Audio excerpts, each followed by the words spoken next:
I would argue that democracies have won wars in the past and will keep winning wars in the future. Wars against terror organizations are no exception. And yet, it seems there is a real need to hold this debate. Winning wars against terror groups is challenging, period. The Soviet Union has fought Islamic rebels in Afghanistan, and Saudi Arabia has done the same in Yemen. Both these countries are not democracies, and both have shown very little success in their many years of fighting. So it's clear to me that the problem we're dealing with is not unique to democracies as such. In recent years, however, our public seem to be unhappy with what looks like a limited ability of our militaries to prevail over terror organizations. But I wonder if this frustration is justified. Let's review some of the crucial elements for winning such wars through the lens of Operation Defensive Shield that Israel launched in 2002 in order to destroy the infrastructure of the terror organizations who had been flushing the streets of Israel with suicide bombers those days.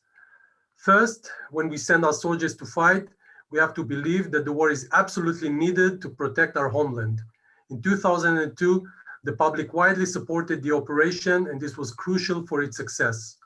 On the other hand, if soldiers fight without the support of the people back home, they will find it very hard to win a war. Then, if we don't know the exact objectives of the war, we will never know if we won it. The 2006 Lebanon War has been seen as a military failure when it ended because, among other things, the goals of the war were not clear, and thus it was also unclear whether they were achieved. On the other hand, the goals of the operation in 2002 were clear, both to the IDF and to the public, and it was easy to appreciate the success in achieving them. Also, military operations against terror organizations are challenging because these organizations are often decentralized and operate in small clandestine groups, and finding their weaknesses and centers of gravity is very hard. Julius Caesar is known to have said, "Veni, vidi, vici," I came, I saw, I conquered. And people want our militaries to do just that, rather than engage in endless wars.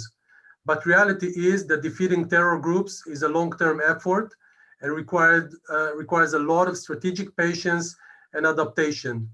Refusing to accept that will make winning the war impossible. On Operation Defensive Shield, both the IDF and the public have shown they are willing to endure a prolonged campaign in which the IDF had to adapt to circumstances it never encountered before. That was key to the operation's success. Lastly, armies of democracies have to fight with all the power they possess, but at the same time follow the laws of war, even when their enemies disregard these rules. We often hear the claim that wars can't be won in such an unfair imbalance. I strongly oppose this claim. Following the criteria set by international law is our strength, not a weakness. We all remember the horrors of World War II, in which civilians were targeted directly. We don't want to be a part of that.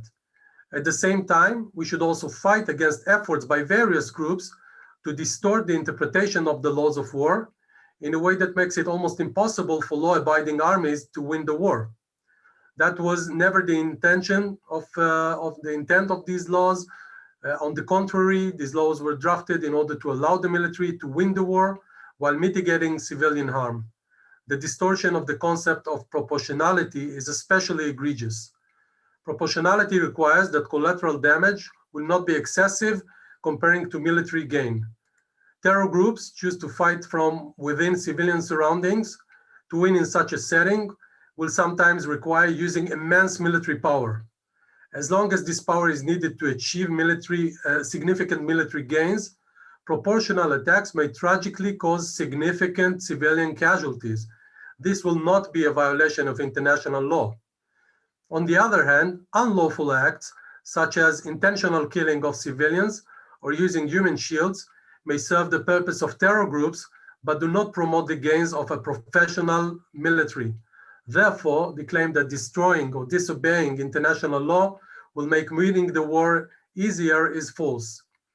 Here too, part of the 2002 operation's success was that the IDF has used immense military power to crush the terror groups, while strictly obeying international law. During the fighting, our Supreme Court has heard dozens of cases regarding every legal aspect of the fighting. Operation Defensive Shield is one of the most successful military operations of our time and serves as a proof that democracies can defeat terror organizations. Terror groups are not only trying to kill us, they are also fighting our democratic freedoms and way of life. If we follow their example and defy the rules, we let terror win. If our commanders go back to their homes knowing they betrayed the values they were sent to fight or defend, we let terror win.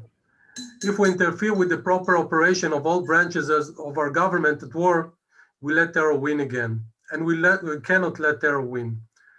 The former Chief Justice of Israel's Supreme Court once wrote, "Although a democracy must often fight with one hand tied behind its back, it nonetheless has the upper hand."